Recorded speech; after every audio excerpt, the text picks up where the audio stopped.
এই যুদ্ধ যদি বিরতি না হইতো, যুদ্ধটা আরো ভয়াবহভাবে রূপ নিতে পারত। 41 দিনের যুদ্ধ,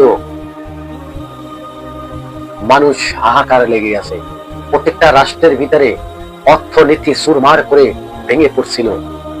সেই স্বপ্ন মানুষের আবার ফিরে এসেছে। বিশ্বের মানুষ মনে করছিল এই যুদ্ধটা তৃতীয় বিশ্বযুদ্ধ রূপ নিতে পারে, কিন্তু ডোনাল্ড ট্রাম্প যুদ্ধ থেকে পিছিয়ে পাওয়া গেল। এখন ভয়ঙ্কর ষড়যন্ত্র আবার চলছে।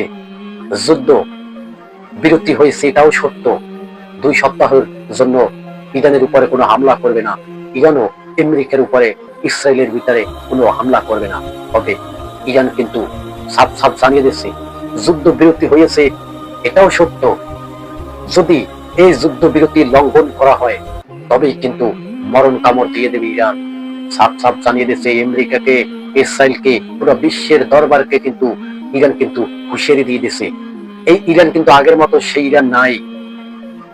মুসলিম উম্মাহর জন্য এই ইরান একটি কাজ করে দিছে। সেটি কি কাজ? সেটি আমেরিকার নত স্বীকার। জয় কিন্তু ইরানের হয়েছে, জয় ইরানের হয়েছে। ইরানের জয় এটি যে হবে, এটি কিন্তু বিশেষজ্ঞরা বারবার সতর্ক করছিল আমেরিকাকে। এখন যুদ্ধের মাঠ থেকে আমেরিকা পালানো শুরু করেছে। তারা যুদ্ধ করবে না বলে ঘোষণা দিয়ে দিয়েছে। যুদ্ধ বিরতি 14 দিনের, আর সময় আছে মাত্র 14 দিনের যুদ্ধ বিরতি। 14 দিন পরে কি ইরানের উপরে আবার হামলা চালাবে আমেরিকা?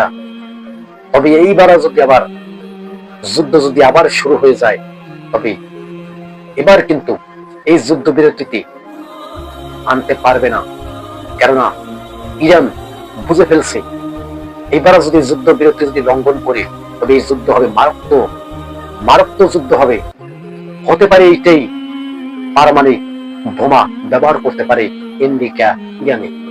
চীন, যার কথা শুনলে আমেরিকাদের পরাণের ভিতরে পানি থাকে না, ওই চীন কিন্তু ঘোষণা দিয়ে দিয়েছিল ইরানের কোন শহরের ভিতরে যদি একটা পারমাণবিক বোমা যদি ব্যবহার করা হয়, তবে উত্তর কোরিয়াও কিন্তু ছেড়ে দেবে না। উত্তর কোরিয়া যে যুদ্ধের মাস্টার কিম জং উন, সে কিন্তু সাফ সাফ জানিয়ে দিয়েছে আমেরিকাকে, যদি ইরানের উপরে কোনো পারমাণবিক অস্ত্র ব্যবহার করা হয়, তবে উত্তর কোরিয়া কিন্তু পারমাণবিক বোমা দিয়ে কিন্তু তার প্রতিরোধ করবে, তার প্রতিবাদ জানাবে। এটি ইরানের সফলতা। ইরানের সফলতা এটি যে উত্তর কোরিয়া ইরানের পক্ষ হয়ে আমেরিকার বিরুদ্ধে যুদ্ধের ঘোষণা দিয়ে দিয়েছিল। এখন ডোনাল্ড ট্রাম্প কি করবে? এই যুদ্ধ বিরতি কি ভেঙে কি আবার যুদ্ধ শুরু করে দেবে? আবার রক্তপাত, সেই যুদ্ধ বিরতি 14 দিনের বেঁধে দিয়েছিল পাকিস্তানের শাহবাজ শরীফ, আসিফ মনির, তারা কিন্তু যুদ্ধ বিরতি আহ্বান জানাইছিল আমেরিকাকে। আবার শুরু হয়ে যায়, তবে এবারও হবে রক্তপাত যুদ্ধ। ইরানের প্রধানমন্ত্রী সে আগের আয়াতুল্লাহ খামেনি, সেই প্রধানমন্ত্রী এখন আর নাই। এখন যে প্রধানমন্ত্রী মোস্তফা খামেনি, আয়াতুল্লাহ খামেনির চেয়ে অনেক অনেক অনেক সাহসী এই মোস্তফা খামেনি। এই মোস্তফা খামেনির নাম আমেরিকানরা শুনলে তারা পিছু করতে শুরু করে। এরকমই ঘটনা ঘটল। যুদ্ধের মাঠ থেকে আমেরিকা পালিয়ে গেল, যুদ্ধের ময়দান থেকে এখনো ইরান পালায়নি।